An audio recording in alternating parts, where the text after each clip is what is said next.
Hi, everyone. Today we're going to be talking about the book of Genesis and just learning a little bit more about it since we've been reading through that recently.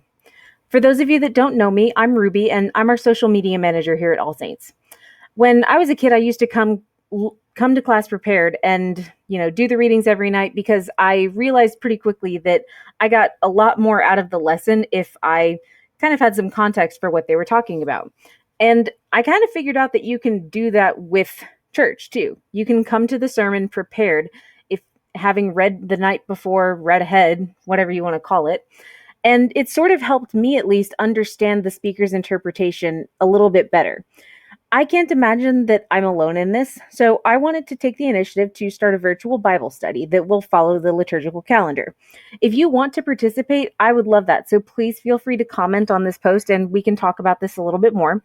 But for now, I'll just be sharing the readings every week and either a little bit of information about those readings or just kind of my thoughts about them. I'll also be sharing information about the chapters as we move through them, like I'll be doing today. So, let's go ahead and get started. And we're going to be covering the who, what, when, where, and why, or theme of Genesis. So, what is Genesis? What happens? Genesis, of course, is the first book of both the Hebrew Bible and the Old Testament.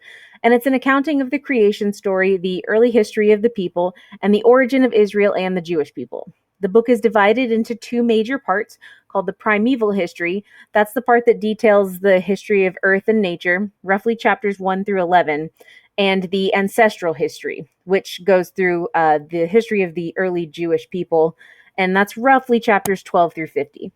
Of course, the book ends in Egypt as we move to Exodus and the story of Moses.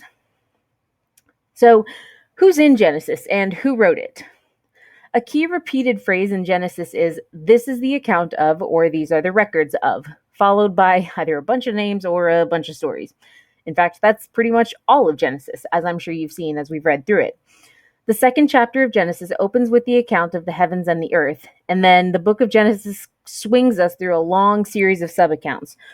We go through Adam's family line, Noah's family line, the nations that stemmed from Noah's sons, Abraham's family, Ishmael's family, Isaac's family, Esau's family, and finally Jacob's family. Traditionally, Moses is credited with the authorship of Genesis, as well as Exodus, Leviticus, Numbers, and a good portion of Deuteronomy. But most scholars from the 19th century onward see them as a product of several but related different Jewish traditions of the 6th and 5th centuries BC. So, when does Genesis take place and when was it written? I honestly was doing a lot of research for this and I read myself in circles. So, this is a great opportunity to remind everyone that I'm not the one that went to school to study this. So, if you ever want more in depth answers or just more detail, feel free to talk to one of our pastors because they'll probably be able to give you a little bit more information than I can. But what I did find out was that most people place the composition of Genesis somewhere around the time of the Babylonian captivity, which was about 597 to 539 BCE, or perhaps somewhat later. There's a lot of hypotheses about this, so again, it's probably good to do some research on your own or talk to one of our ministers if you want more in-depth answers, but pretty much 5th and 6th centuries. What is the theme of Genesis, or the why? Overall, the theme of the book is promises.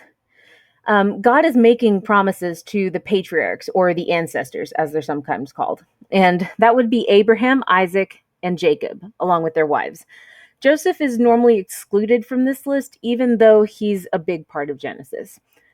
God essentially promises the patriarchs, or ancestors, that she will be committed to Israel and has elected them to be the chosen people. God would be faithful to their descendants, and God expected the same from them. Of course, true to word, each of the patriarchs is blessed with a son, and in Jacob's case, 12. Each succeeding generation attains a more rich fulfillment, until through Joseph, all the world attains salvation from famine, and by bringing the children of Israel down to Egypt, he becomes the means through which the promises can be fulfilled. So, where does the book of Genesis take place?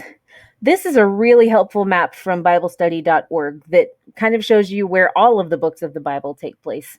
And so you can see that the Genesis book takes place in what they're calling here the wilderness. And let me show you the next slide. This is a more in detail map of where Genesis takes place. You see that where they're talking about the rivers, the Tigris and the Euphrates, and all of the lands of the peoples, Mari, Assyria, Gutium, Elam, Sumer, and so on. So this is roughly where Genesis takes place, and that pretty much concludes our quick little overview.